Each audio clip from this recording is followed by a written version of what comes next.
केंद्रीय निवडणूक आयोगाने BLA म्हणजे SRA कार्यक्रम जाहीर केला।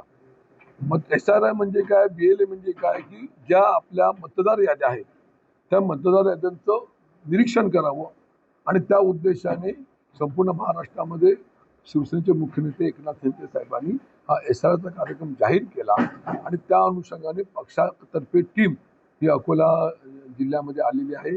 त्या लोकसभा मतदारसंघामध्ये 6 विधानसभा मतदारसंघामध्ये 5 आणि 6 या 2 दिवसांमध्ये प्रशिक्षण पूर्ण झालं आणि या संपूर्ण प्रशिक्षणाचा एक आढावा घेण्यासाठी आमचे शिवसेनेचे परिवहन मंत्री, संपर्क मंत्री प्रताप सरनाईक साहेब उद्या दौऱ्यावरती येत आहेत।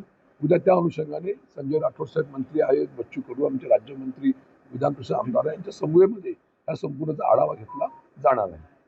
सर, गोपीकिशन बाजीवर तुमच्या पक्षाचे ज्येष्ठ नेते आहेत, पक्षावर नाराज असल्याची चर्चा एक आहे की त्या संदर्भात काही बोलणं झालंय का पक्षात?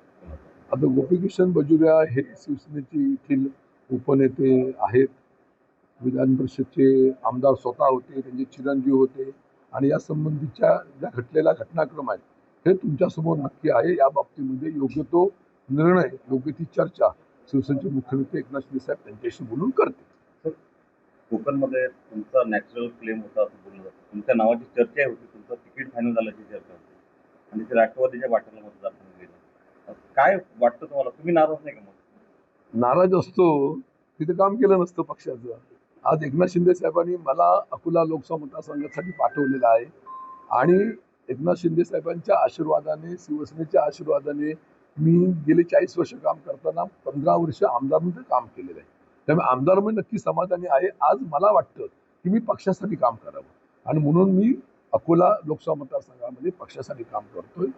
आमच्या कामावरती खुश होऊन एकनाथ शिंदे साहेब भविष्यामध्ये नक्कीच मला सन्मान करतील या माझी अपेक्षा। तटकरीसाठी जो त्याग केला पक्षाने त्याची भरपाई पक्षाला तिथे मिळावी आपल्याला माहिती आहे की गेले 3 टर्म ज्या कोकण संस्थेमध्ये राष्ट्रवादीचे आमदार होते, त्या ठिकाणी भास्कर जाधव होते राष्ट्रवादीकडून, अनिल तटकरे होते, अनिकेत तटकरे होते।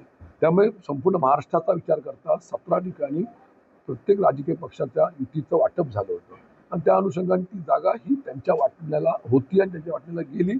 त्यामुळे आम्हाला थांबावं लागलं आणि एकदा आदेश आला, इच्छुक होतो, इच्छुक राहणं गैर नाही आहे, पण एकदा आदेश आल्यानंतर आम्ही त्यांचं प्रामाणिक काम करण्याचा निर्णय घेतला होता।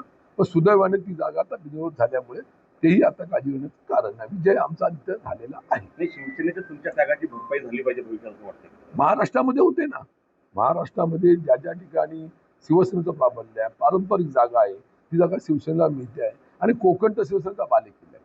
आज कोकणामध्ये पाहिलं, सिंधुदुर्ग, रत्नागिरी, रायगड ह्या 3 जिल्ह्यामध्ये शिवसेना भरभरून आहे।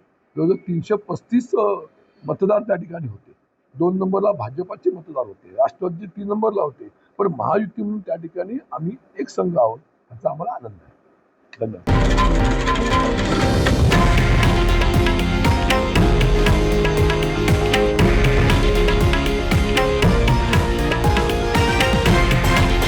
हे आहे देशातील नंबर 1 न्यूज नेटवर्क आणि आपण पाहत आहात TV9 मराठी, एकमेव।